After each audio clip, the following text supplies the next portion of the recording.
Since 1992, the BJP has been trying to get the Hindu majority votes, beginning with the demolition of Babri Masjid. And what followed, is the Hindu-Muslim riots in Mumbai and many other parts of the country. In 2002, there were also Hindu-Muslim riots in Gujarat after the Godhra train incident. Gradually, the BJP secured the votes of Hindu majority in some states and formed governments in the states. Then I remember I used to read in the newspapers deals being made by the Imam of Jama Masjid to get Muslim votes. This is referred by the BJP as pseudo secularism of Congress Party. This again, one has to be neutral. A political party has to be neutral. Otherwise, there is danger to our secularism. The President of the Convention, Mr. Prashant Bhushan, Dr. Aditya Sondhi, Mr. Anil Nauria, and all my friends who have gathered here today.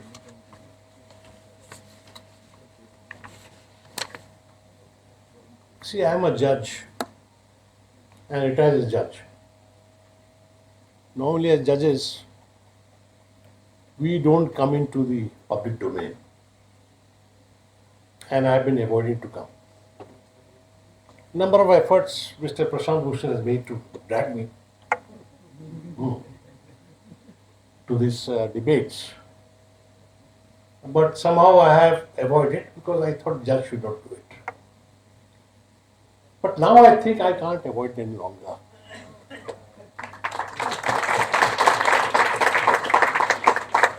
Because looking at things as they happen, our Indian society completely going down, society being divided between religious groups, and poverty rising. Instead of an equitable society, which is contemplated by the Director of State Policy, wealth is concentrating in a few hands. These are features which have been worrying me a lot.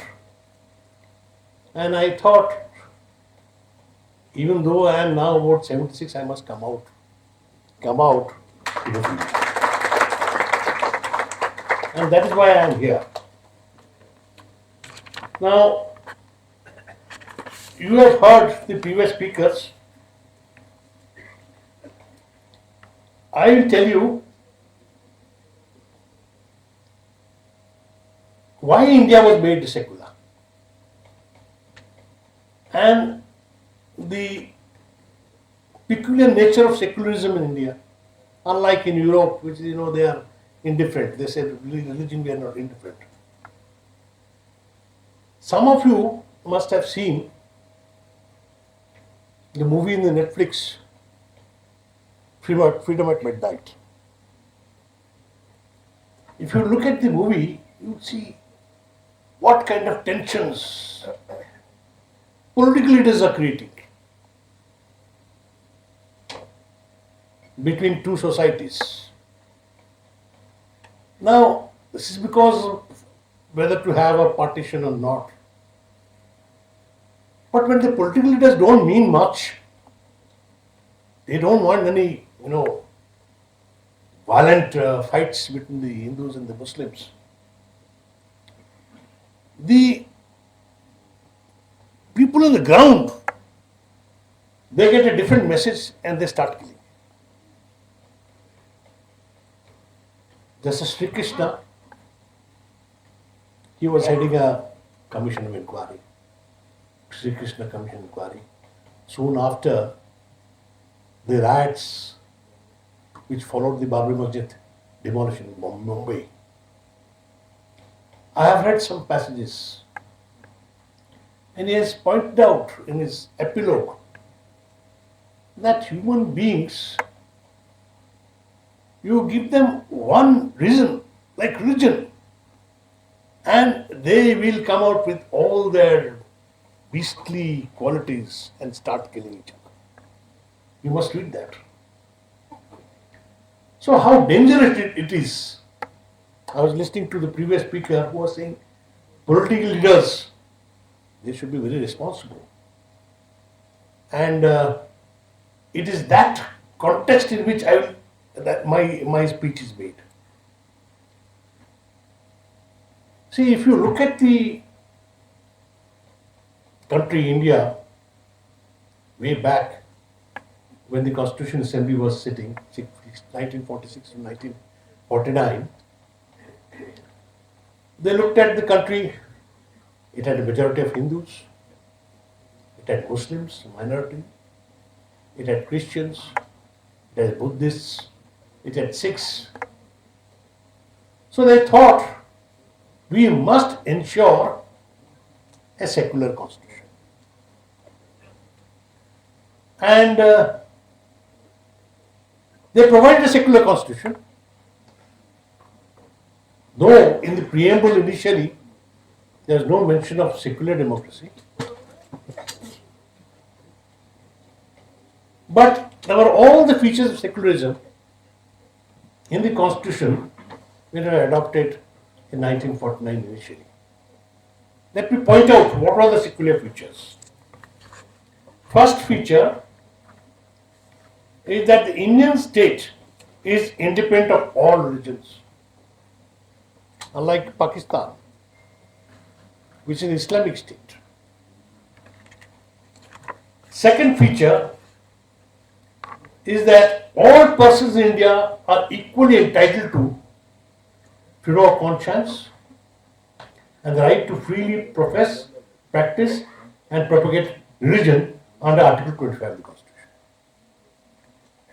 Moreover, under Article 26 of the Constitution, every religious denomination or any section thereof has the right to establish and maintain institutions for religious and charitable purposes, to manage its own affairs in matters of religion, to acquire, own movable and movable property, and to administer such property in accordance with law. All religions, they had the right, equal rights. However, these rights of persons and religious denominations are subject to public order, morality, and health.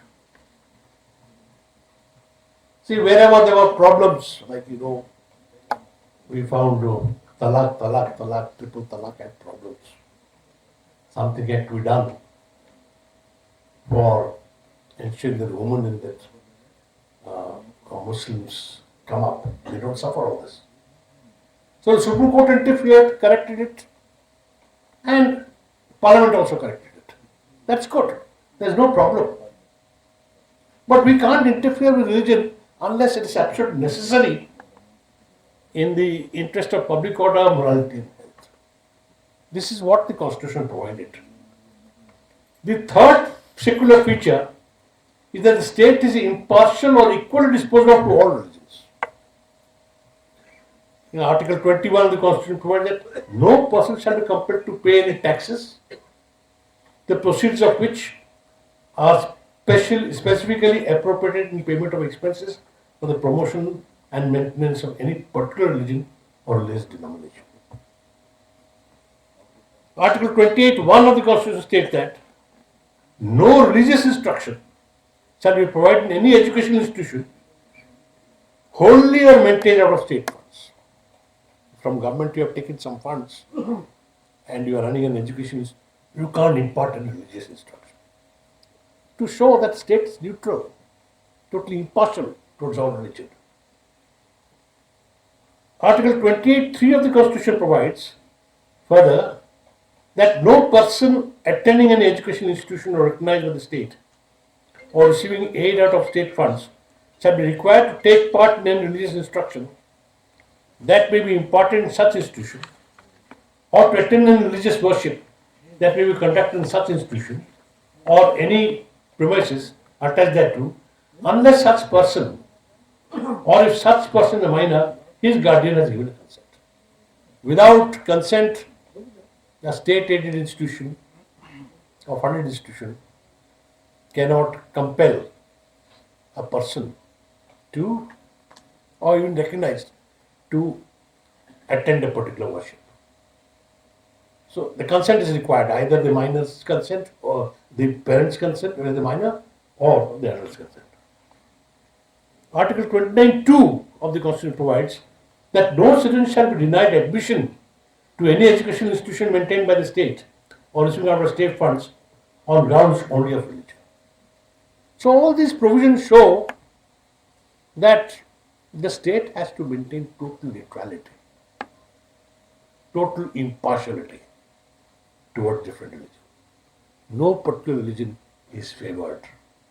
Neither the majority religion is favored nor the minority religion. See, some states, Hindus are not major. I was sitting in Guwahati High Court and I had to decide a matter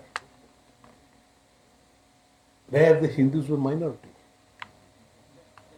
So I stopped the state government from Meghalaya from interfering with an institution which was Hindu institution, saying that's a minority right.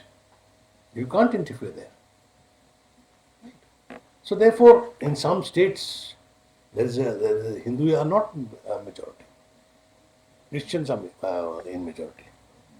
The fourth secular feature of Indian democracy is that under Article 31 of the Constitution, all minorities based on religion have the right to establish and administer education institutions of their choice. Article 32 further provides that the state shall not, in granting aid to education institutions, discriminate against an education institution on the ground that is the management of a minority based on religion. So while giving aid also, you can't discriminate. Maintain absolute impartiality and non-discriminatory approach. What is most important is, this is the fifth feature.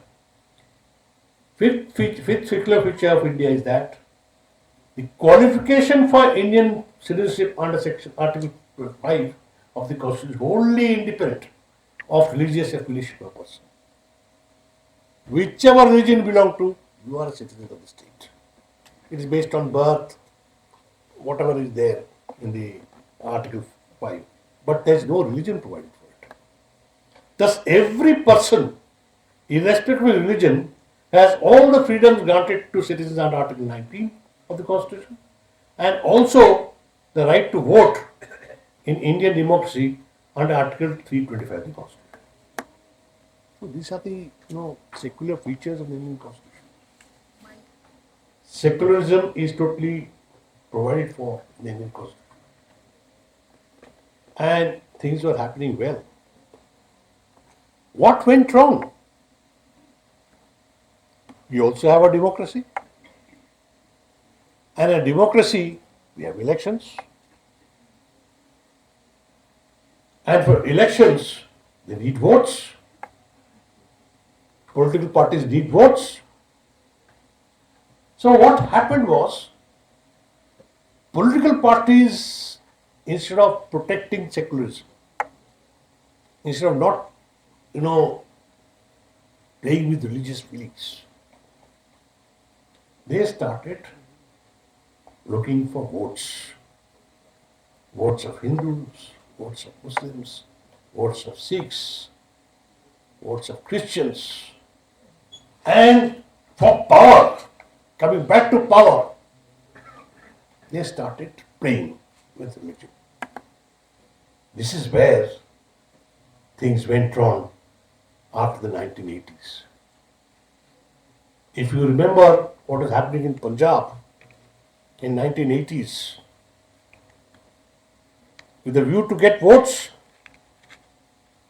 the Congress party started playing the Hindu card. And ultimately, there was Operation Blue Star in 1984. The Sikhs were very badly affected. And it ended up with 2 Sikhs assassinating Mrs. Indira Gandhi. And what followed was, the anti-Sikh riots. Horrible. How many people died in Delhi, in different parts of India? So many people died. I was there in Delhi in 1984 when the Sikh riots took place. I had come to attend to a Supreme Court case as a lawyer.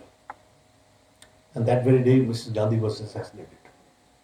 And by evening, there was a bad state of affairs in the entire Delhi.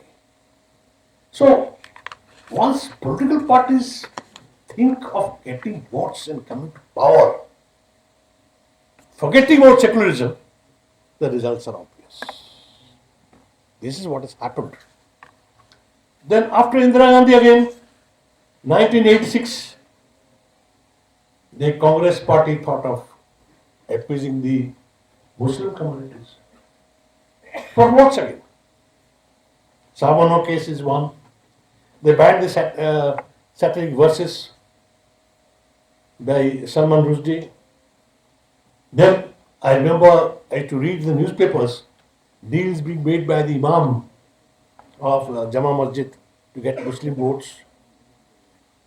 This is referred by the BJP as pseudo secularism of Congress party. This again, one has to be neutral. A political party has to be neutral. Otherwise, there is danger to our secularism. Since 1992, the BJP has been trying to get the Hindu majority votes, beginning with the demolition of Babri Masjid. And what followed, is the Hindu-Muslim riots in Mumbai and many other parts of the country. In 2002, there were also Hindu-Muslim riots in Gujarat after the Godhra train incident. Gradually, the BJP secured the votes of Hindu majority in some states and formed governments in the states. Having tasted political success by appealing to Hindu sentiment and playing against the Muslims and the minorities, went after one after the other, one after the other, one after the other. You saw the Citizenship Amendment Act 2019, the hijab case in Karnataka, the Gyanvapi Vishwanath complex case, despite the Place of Worship Special Provisions Act 1991. Now they are looking at Uniform Civil Code, the Waqf Amendment Bill 2024. These are some of the instances. So the communal harmony in the country has to be affected. Whenever I read the papers, I feel very sorry that this has happened to the country. At this age, we thought there will be some peace and happiness. But our happiness and peace is affected, at least mine is affected by whatever is happening in the country. In other words, the electoral politics has sidelined our secular democracy. This is what has happened. With the opposition political parties, and I say this firmness, the media and the judiciary helplessly watching the deterioration of our political democracy, our secular democracy in India. Everybody is helpless. I just heard the previous speaker saying they are changing the views of society. Judiciary is helpless. Now political parties, they are also not being able to fight it properly, not being able to counter it properly. They are also thinking of their own vote share. The majority, the ruling party also thinking of vote share. Everybody is thinking of his vote shares. Instead of trying to restore our secularism, they are all thinking of their vote shares. And look at the repercussions. The repercussions is, if you are doing this in India, what is happening in Bangladesh? A retaliation, a kind of retaliation. So this will happen. Throughout the world this will happen. So, in the interest of international peace also, what is required is a secular atmosphere inside the country. That is how you can maintain your wonderful relationships. Remember, today we have about 79.8% of the Indian population as Hindus, 14.2% as Muslims, 6% Christians, 6 Buddhists, Jains, and other religious groups. We cannot therefore allow electoral politics to damage our secular fabric. Moreover, when the Muslim minority community is affected, I have said that in India they retaliate elsewhere toward the Hindus. Therefore, there is need, absolute need today to arrest this deterioration of secular democracy and bring back the country to the secularism as contemplated by our fathers of the Constitution and incorporate the Constitution. How to do it? I've come here to listen to other speakers. But I have some thoughts also. First of all, we must take away the debate from the political parties and take it to the society, as someone was mentioning.